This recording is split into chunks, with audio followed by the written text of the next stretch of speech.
زیتون کے تیل کا بھی بیان کیا ہے. اللہ نے اس میں بہت شفا رکھی ہے. وہ صحیح بخاری کی روایت ہے, آپ سن کے حیران ہوں گے. 5360, ایک آدمی کے پیٹ میں تکلیف ہو گیا, آپ نے فرمایا اسقی عسلا, اس کو شہد پلاؤ.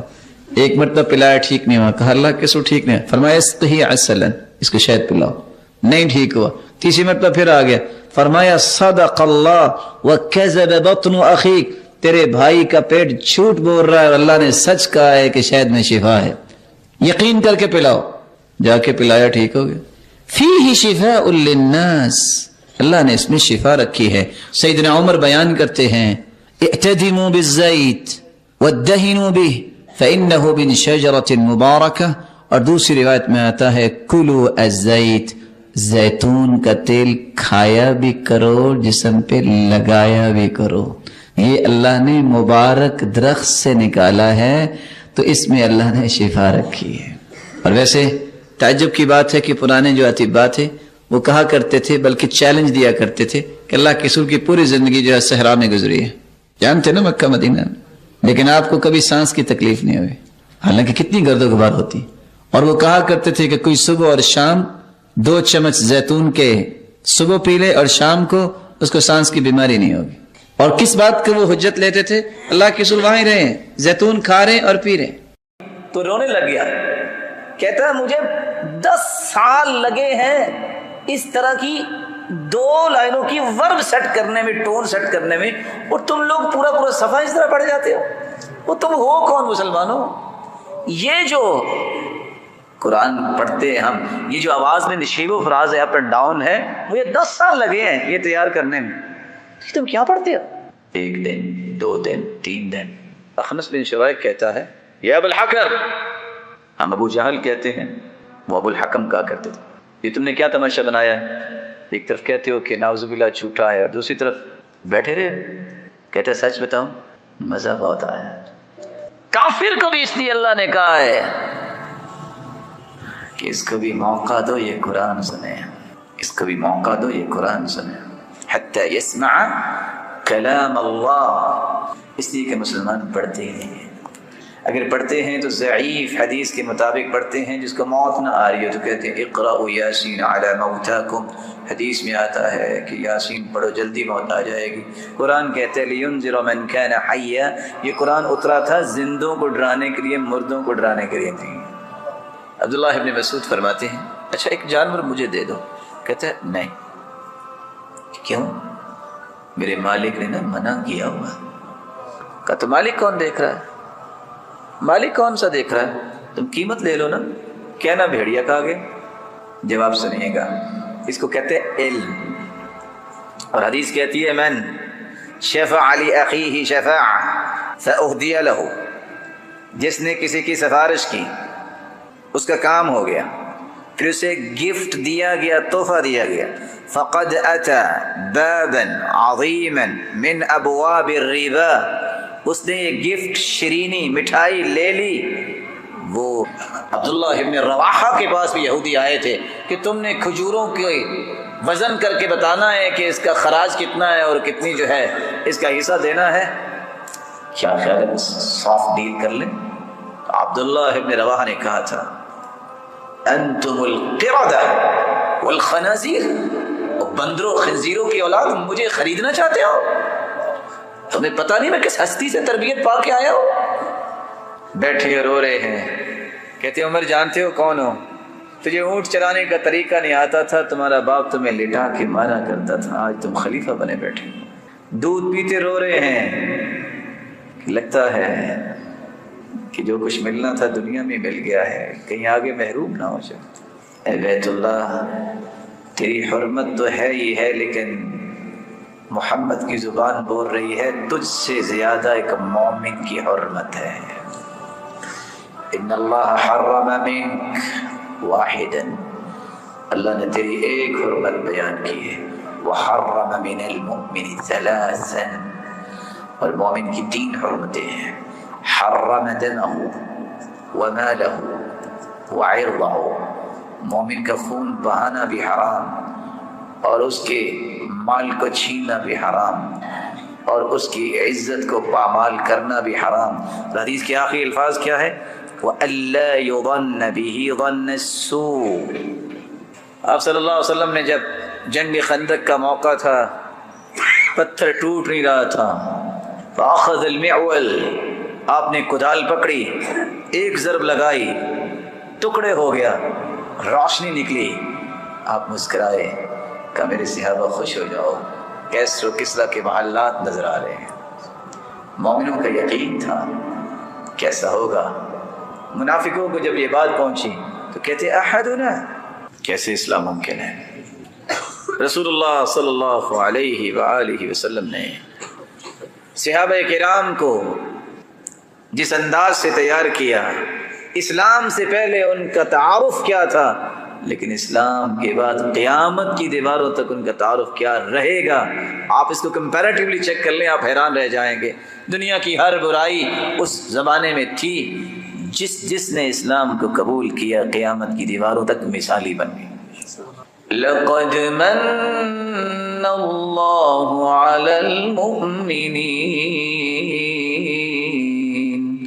إِذْ بَعَثَ فِيهِمْ رَسُولًا مِّنْ أَنفُسِهِمْ يَتْلُو عَلَيْهِمْ آيَاتِهِ وَيُزَكِّيهِمْ وَيُعَلِّمُهُمُ الْكِتَابَ وَالْحِكْمَةَ وَإِن كَانُوا مِن قَبْلُ لَفِي ضَلَالٍ مُبِينٍ۔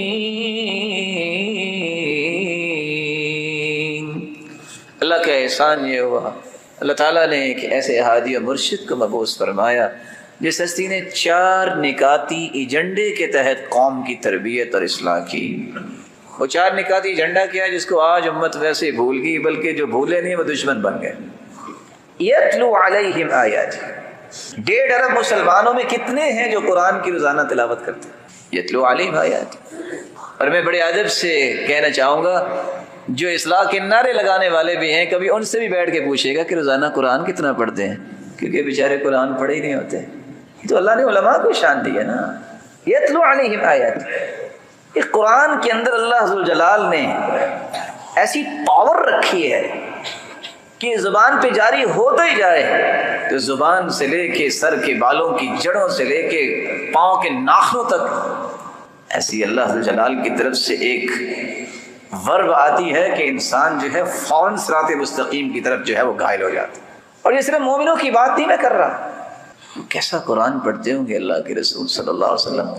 رات کو گزر رہا ہے ابو جہل، اخنس ابن شرائق، سیدنا ابو سفیان رضی اللہ تعالیٰ عنہ، اسلام سے پہلے سنتے سنتے رک گئے، بیٹھ گئے، مسلمان نہیں ہیں بلکہ کفر کے سرغنے ہیں۔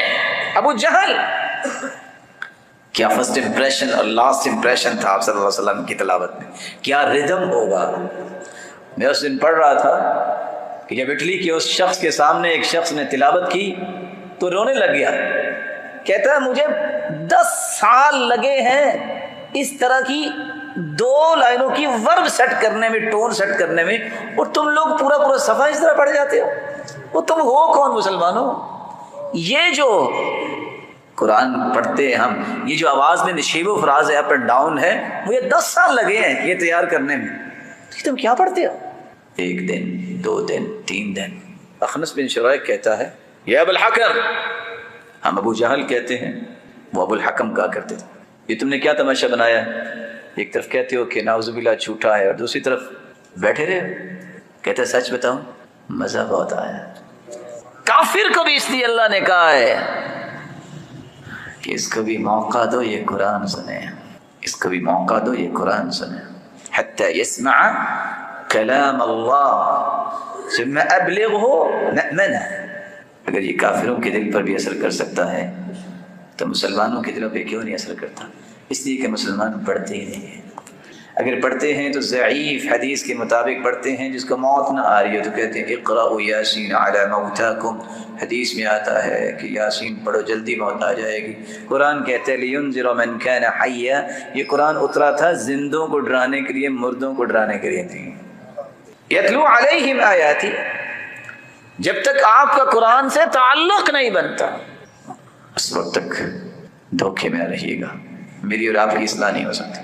کسی ملک اور کسی وطن کا ایک کانسٹیٹیوشن ہوتا ہے، دستور ہوتا ہے، اس کا ایک ایک آرٹیکل زندگی کے کتنے زاویوں کے بارے میں رہنمائی ہوتی ہے۔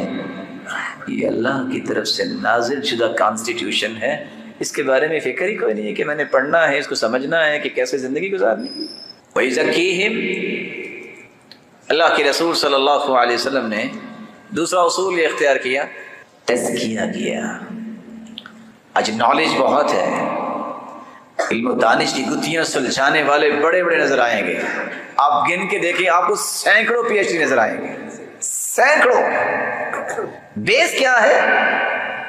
کالجز، یونیورسٹیز اور اکیڈیمک سسٹمز، مدارس، یہ ساری دانشگاہیں کہلاتی ہیں، لیکن دیانتداری سے بچائیے، یہ دانشگاہیں ہیں آج کل۔ یہ لوگ جو بیٹھے ہیں ان کو پتہ ہے کہ قرآن نے کیا کہا ہے، پھر اسی کے مطابق ہی تربیت کر رہے ہیں۔ علم پڑھ لینا، چیزوں کو رٹ لینا یہ علم نہیں ہے۔ علم وہ ہے جس کو علم نافع کہتے ہیں، جس کے بارے میں اللہ کے رسول نے رہنمائی دی تھی کہ ہر روز تمہیں فجر کی نماز کے بعد یہ پڑھ کے اٹھنا ہے، بعد میں پہلے یہ پڑھو، اللہم انی اسألک علما نافعا ورزقا طیبا وعملا متقبلا۔ اللہ مجھے علم وہ دے جس کا نفع مجھے بھی ملے، میرے گھر والوں کو بھی ملے، میرے خاندان کو بھی نفع ملے، میرے محلے کوچے اور میری بستی کو بھی، شہر کو بھی ملے، اور میرے معاشرے کو بھی ملے۔ وَرِزْقًا طَيِّبًا، علم وہ سکھا جس سے یہ کوالٹی میرے اندر پیدا ہو کہ میں حلال و حرام کی تمیز کر سکوں، پاکیزہ رزق مجھے عطا فرما۔ وَعَمَلًا مُتَقَبَّلًا، اور عمل مجھ سے وہ کروا، میرا ایک ایک ایکشن جو ہے وہ اللہ تیری بارگاہ میں قبول ہو جائے۔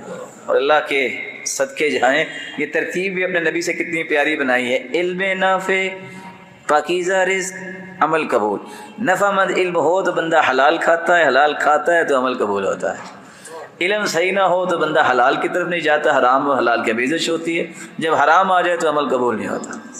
ام سلمہ رضی اللہ تعالی عنہ اس لیے روایت کرتے ہیں کہ آپ صلی اللہ علیہ وسلم ہر روز یہ دعا پڑھا کرتے تھے۔ یہی وہ راز تھا جو ان لوگوں کے سمجھ میں آیا، جو آج میری اور آپ کی سمجھ میں نہیں آتا۔ وہ لوگ جرنیل بھی بنے، وہ لوگ غلام بھی تھے، وہ لوگ کسی بھی طبقے میں تھے، ہر طبقے میں ایک بات میں وہ کامن تھے، علم نافع سے سب سے پہلا فائدہ ملتا ہے انسان کو، اس کے اندر خشیت الہی آ جاتی ہے، اور یہی تزکیہ، یہی پیوریفیکیشن ہے، یہی بیوٹیفیکیشن ہے۔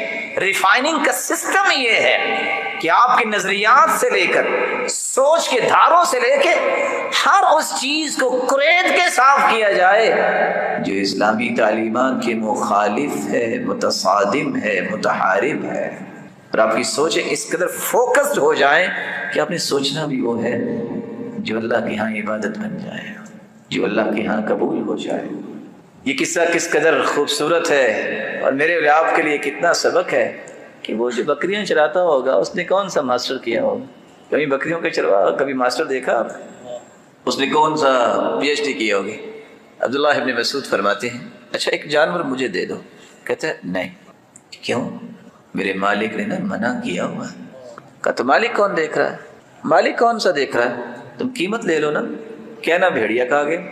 جواب سنیے گا، اس کو کہتے ہیں علم۔ تو میرا مالک تو نہیں دیکھ رہا، لیکن میرے مالک کا مالک تو دیکھ رہا ہے، یہ علم ہے۔ اور آج کیا ہے؟ کسی کا کام کرنے والا وہ ہے جس کو بٹھایا ہی اس لیے گیا ہے تم نے لوگوں کے کام کرنے، آفس میں بیٹھا ہے، کہتے سائن تو ہوں گے میری شرینی۔ اور حدیث کہتی ہے من شفع علی اخیہ شفاع فاہدی لہ، جس نے کسی کی سفارش کی اس کا کام ہو گیا، پھر اسے گفٹ دیا گیا، تحفہ دیا گیا، فقد اتی بابا عظیما من ابواب الربا، اس نے یہ گفٹ، شرینی، مٹھائی لے لی، وہ سود کے دروازوں میں سے ایک بہت بڑے دروازے میں داخل ہو گیا۔ اگر اس نے قبول کر لی، یہاں تو مانگا جاتا ہے میرا حصہ، کس چیز کا حصہ؟ تنخواہ نہیں لیتے، حکومت وقت آپ کی خدمت نہیں کرتی؟ کون سا حصہ؟ یہ بنیاد ہے۔ اب ہزاروں چھپوا کے فلیکسر لگا دیں اور لکھ دیں self accountability is the best accountability, اس سے کیا ہوگا؟ افراد کی تربیت کریں۔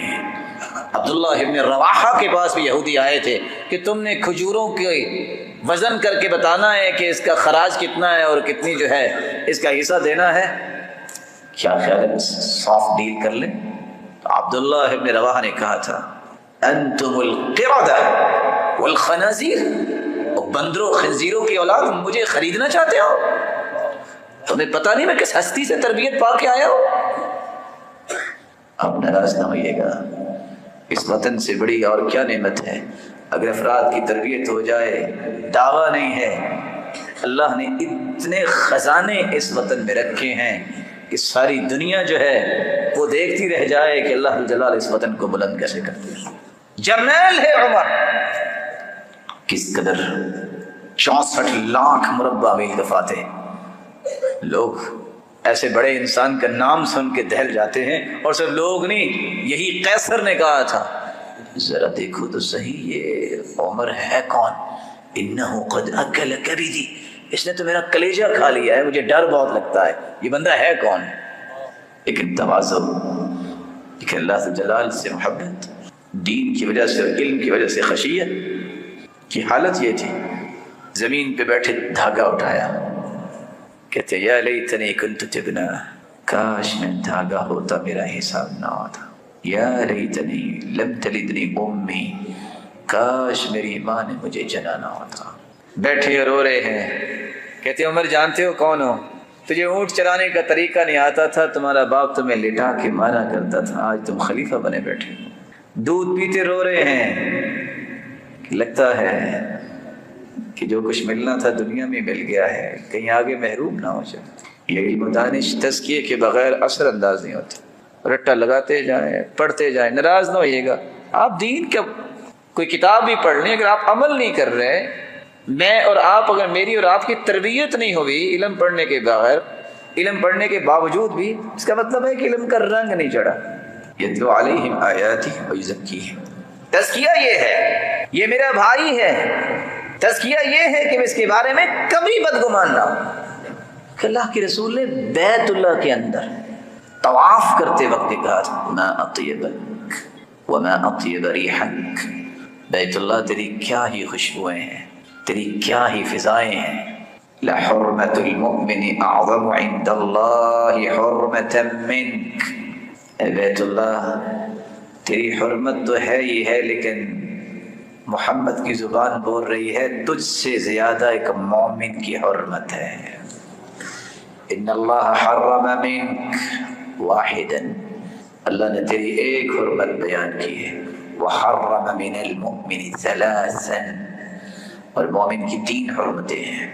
حرم دمہ ومالہ وعرضہ، مومن کا خون بہانا بھی حرام، اور اس کے مال کو چھیننا بھی حرام، اور اس کی عزت کو پامال کرنا بھی حرام۔ حدیث کے آخری الفاظ کیا ہے؟ وَأَلَّا يُظَنَّ بِهِ ظَنَّ السُّوءِ، مومن کے بارے میں بدگمان بھی نہیں ہوا جاتا۔ تربیت، تزکیہ زندگی کے معاملات میں نظر آتا ہے۔ آج اتنے لوگ ہیں، کبھی کسی نے بیٹھ کے سوچا مجھے تاریخ کا ایک ورق دکھاؤ کہ جس میں یہ لکھا ہو کہ یہودیوں نے موسیٰ علیہ السلام کے دائیں بائیں بیٹھنے والوں کو کبھی گالی دی؟ کبھی سنا؟ تاریخ کا ایک ورق دکھائیے جہاں یہ لکھا ہو کہ کسی عیسائی نے عیسیٰ علیہ السلام کی رائٹ لیفٹ بیٹھنے والے حاشیہ نشینوں کو گالیاں دی ہوں۔ لیکن آپ کو نظر آئے گا کہ آج دعویٰ بھی اسلام کا ہے، اور گالیاں کس کو دیں گے؟ وہ جو اللہ کے رسول کی اشارہ ابرو پر اپنی جان چھڑکنے کے لیے ہر وقت تیار بیٹھے۔ کبھی انہوں نے ابو جہل کو گالی نہیں دی ہوگی، کبھی فرعون کو گالی نہیں دی ہوگی۔ وہ گالیاں دیتے ہیں تو کس کو؟ جن ہستیوں کو اللہ نے قیامت تک نمونہ بنایا۔ اور آج اپنے وطن کو بھی دیکھ لو، کبھی کو بولا ہے کہ بش نے کیا کیا اور بائیڈن نے کیا کیا، کبھی کسی کو توفیق ہوئی ہے کس نے کہ وہ کہے کہ نیتن یاہو کتنا ظالم اور ٹیرورسٹ ہے؟ وہ پھر بھی کہے گا یہ جو دیندار ہیں نا یہی برے ہیں۔ آپ سوچ سکتے ہیں کہ یہ سوچ کہاں سے آئی اور وہ کیا کہنا چاہتا ہے۔ وہ کبھی نہیں بولے گا کہ ظالم کون ہے، کس قدر مسلمانوں پہ ظلم ہو رہا ہے، وہ پھر بھی بولے گا تو دیندار کے خلاف بولے گا۔ اور یہی چیز اللہ کے رسول صلی اللہ علیہ وسلم نے فرمائی تھی۔ آپ صلی اللہ علیہ وسلم نے جب جنگ خندق کا موقع تھا، پتھر ٹوٹ نہیں رہا تھا، فاخذ المعول، آپ نے کدال پکڑی، ایک ضرب لگائی، ٹکڑے ہو گیا، روشنی نکلی، آپ مسکرائے، کہا میرے صحابہ خوش ہو جاؤ، کیسر و کسریٰ کے محلات نظر آ رہے ہیں۔ مومنوں کا یقین تھا کیسا ہوگا۔ منافقوں کو جب یہ بات پہنچی تو کہتے احدنا لا يأمن ان يذهب لقضاء حاجته وهو يعدنا كنوز كسرى وقيصر، لو یہ ڈرتے ہوئے قضاء حاجت کے لیے کو باہر جاتا نہیں ہے اور کیسر و کسریٰ کے خزانے کی خوشخبریاں مل رہی ہیں۔ آج پلید زبانیں بھی یہی کہتی ہیں وہ کس کو چھیڑ بیٹھے ہو اسرائیل کو، اگر انہوں نے ادھر منہ کر لیا تو کیا کرے گا، اور تمہارے جیسے بزدلوں نے جو تاریخ رقم کی ہے، مسلمان بزدل نہیں ہوتا۔ مسلمان یہ نہیں کہتا کہ طاقت جو ہے وہ ہوگی تو تب لڑیں گے، مسلمان کے پاس ایمانی طاقت ہوتی۔ بدر میں کیا ٹیکنالوجی تھی، تبوک کے اندر کیا تھا؟ جب تک آپ کا اللہ پہ ایمان اور توکل نہیں ہے اس وقت تک آپ دنیا کی کوئی بھی جنگ نہیں جیت سکتے۔ یہ ساری کی ساری چیزیں ثانوی حیثیت رکھتی ہیں، ایمان نہیں ہے تو آپ کسی بھی جنگ کو نہیں جیت سکتے۔ رسول اللہ صلی اللہ علیہ وسلم نے ایک تیسرا طریقہ اختیار کیا جسے تزکیہ ہوتا ہے، وَيُعَلِّمُهُمُ الْكِتَابَ وَالْحِكْمَةَ۔ جب تک آپ کتاب کی تعلیم کا بندوبست نہیں کرتے، اس کتاب کو پڑھتے نہیں ہیں، پڑھاتے نہیں ہیں، اس وقت تک تربیت نہیں ہوتی۔ صحابہ کرام کے پاس دو ہی تو چیزیں تھیں، چھوٹے چھوٹے ہوتے، یا قرآن ہوتا تھا جو انہوں نے پڑھنا ہوتا تھا، وہ صورتیں جو ان کو یاد تھیں، یا ہاتھ میں تلوار تھی، اور کیا چیز تھی۔ آج بڑے افسوس سے کہنا پڑتا ہے دنیا جہان کی ساری کتابیں چاٹ لیتے ہیں لیکن قرآن نہیں پڑھتے، اس کا نہیں پتہ کہ قرآن میں کیا ہے، اور اللہ نے کیسے کیسے قصص بیان کیے ہیں، عبرتیں بیان کی ہیں کہ اس طرح کرو گے تو یہ ہوگا، اگر یوں کرو گے تو یہ ہوگا، اس کو پڑھنے کے لیے کوئی تیار نہیں۔ بلکہ آپ حیران ہوں گے، نام نہاد وہ جو سمجھتے ہیں کہ کیا لیول ہے ان کا پڑھائی کا، ان کو بٹھا کے صرف اتنا پوچھ لو کہ اشرا و بشرا کے نام کیا، ان کو وہ بھی نہیں آتے۔ اور اس سے بڑی شرمندگی کی بات ہے کہ بڑے بڑے دعوے دار جو بڑے بڑے ذمہ دار بھی بن جاتے ہیں، وہ کہتے نظر آتے ہیں، ہاں قرآن مجید کے 40 پارے ہیں نا، وہ کہتے نظر آتے ہیں کہ زور کی 2 رکھتے ہیں نا۔ ان کی مسکینی پہ رونا چاہیے اگر کسی کو رونا آئے، وَلْيَبْكِ عَلَى الْإِسْلَامِ مَنْ كَانَ بَكِيًا، اسلام کی غربت پہ رونا چاہیے۔ آج مسئلہ جو ہے وہ کافروں کا نہیں ہے، وہ کافر تو اللہ ذو الجلال کی حکمت ہے، وہ تو اللہ نے پیدا کیے ہیں تمہاری خدمت کے لیے۔ آپ پریشان ہو رہے ہوں گے، ہنس رہے ہوں گے کہ یہ کیسی بات اس نے کہہ دی۔ قُلْ مَنْ حَرَّمَ زِينَةَ اللَّهِ الَّتِي أَخْرَجَ لِعِبَادِهِ وَالطَّيِّبَاتِ مِنَ الرِّزْقِ قُلْ هِيَ لِلَّذِينَ آمَنُوا فِي الْحَيَاةِ الدُّنْيَا خَالِصَةً يَوْمَ الْقِيَامَةِ۔ کون کہتا ہے یہ دنیا کے اندر جو نعمتیں حرام ہیں اللہ نے مومنوں کے لیے پیدا کی ہیں، جس کی وجہ سے کافروں کو بھی مل رہی ہیں، لیکن قیامت کو صرف مومنوں کو ملیں گی۔ آج ایک شخص اٹھتا ہے، یہ موم بتیاں جلانے والی قوم جو ہے، مسلمانوں نے کیا کیا ہے، تو کیا کرے مسلمان؟ تو مجھے بتاؤ، گھر میں کام کاج کرنے کے رکھا ہوتا ہے تو تم کام کرتے ہو کہ وہ کرتا ہے؟ نوکروں سے کرواتے ہو، تو کافر تمہارے نوکر ہیں۔ مسلمان نے نماز پڑھنی ہوتی ہے، روزہ رکھنا ہے، اشراق پڑھنی ہے، چاش پڑھنی ہے، صلاۃ الاوابین پڑھنی ہے، نیکی کے کام کرنے۔ ان کو کیا کام ہے؟ اس لیے اللہ نے لگایا بناؤ سب کچھ تاکہ مسلمان استعمال کریں۔ یہ کہتے ہیں مسلمانوں نے کیا کیا، تو کیا کروانا چاہتے ہیں مسلمانوں سے؟ تو مسلمان ہو تو تمہیں پتہ چلے کہ مسلمان کرتا کیا ہے، مسلمان کرتا کیا ہے۔ اصل کام تو کرتے ہی مسلمان، کیونکہ اللہ نے عبادت کے لیے پیدا کیا اور وہ کام کر رہا ہے۔ وہ تو جی چاند پہ چلے گئے ہیں اور تمہاری ابھی تہجدیں نہیں ختم ہو رہی۔ اس بدقسمت کو نہ تہجد نصیب ہوتی ہے نہ یہ چاند پہ گیا ہے، اور اس کو یہ پتہ ہی نہیں ہے کہ ہم اس نبی کے ماننے والے جس نے ایک انگلی کا اشارہ کر کے 2 ٹکڑے کر دیا تھا چاند کو، تمہیں اس کا اندازہ ہی نہیں۔ والحکمہ، حکمت و دانائی جب تک نہیں سیکھے گی قوم اس وقت تک اس کی تربیت اور تزکیہ نہیں ہو سکتا۔ آج حکمت و دانائی کچھ تو اس کے دشمن ہی بن گئے، وہ کہتے ہیں قرآن ہی کافی، ہمیں حدیث کی ضرورت نہیں، حدیث کے منکر بن گئے، بڑے بڑے دعوے دار، دنیا میں ناموری پیدا کرنے والے اسکالر حدیث کے دشمن بن گئے۔ مانیں گے وہ حدیث جو ان کی عقل میں آئے گی کہ یہ ٹھیک ہے، ہمارا مدعا اسے سمجھ میں آ رہا ہے، اور کچھ نیم دشمن بن گئے، پڑھیں گے بھی حدیث، پڑھائیں گے بھی، جہاں ان کے وڈیرے کی بات جو ہے وہ الگ ہوئی، کہے گی کہ حدیث تو صحیح ہے لیکن ہم مجبور ہیں، ہمارے بڑے نے ایسا کہا ہے۔ دنیا جہان کے سارے بڑے قربان کیے جا سکتے ہیں محمد مصطفیٰ کی ایک صداقت پر۔ یہ سوچ لو کہ تمہارا بڑا ہے کون؟ ہم نے بڑا مانا ہے تو صرف ایک کو مانا ہے، ایک خالق ہے جس نے پیدا کیا، ایک مخلوق میں سے بڑا مانا ہے جس کو اللہ نے کل کائنات کا سرتاج بنایا ہے، ہم نے تو اس کو بڑا مانا ہے۔ اس کو بڑا ماننے کے بعد تو ہمیں شرمندگی ہوتی ہے کہ کسی بڑے کے بارے میں خیال بھی اپنے دماغ میں نہیں آئے، اس سے بڑا کوئی نہیں۔ اور ہمارا ایمان کہتا ہے جو اللہ کے رسول کو پوری کائنات سے اعلیٰ نہیں سمجھتا اس کو اپنے ایمان کی تجدید کرنی چاہیے، اس ہستی کو نہیں مان رہا جس جیسی ہستی اللہ نے پیدا ہی نہیں کی۔ وَإِن كَانُوا مِن قَبْلُ لَفِي ضَلَالٍ مُبِينٍ، اس سے پہلے تو لوگ گمراہ تھے، گمراہیاں چھٹ گئی۔ اس چار نقاطی ایجنڈے کے تحت اللہ کے رسول نے تربیت کی، اللہ جل نے انہیں مثالی بنا دیا۔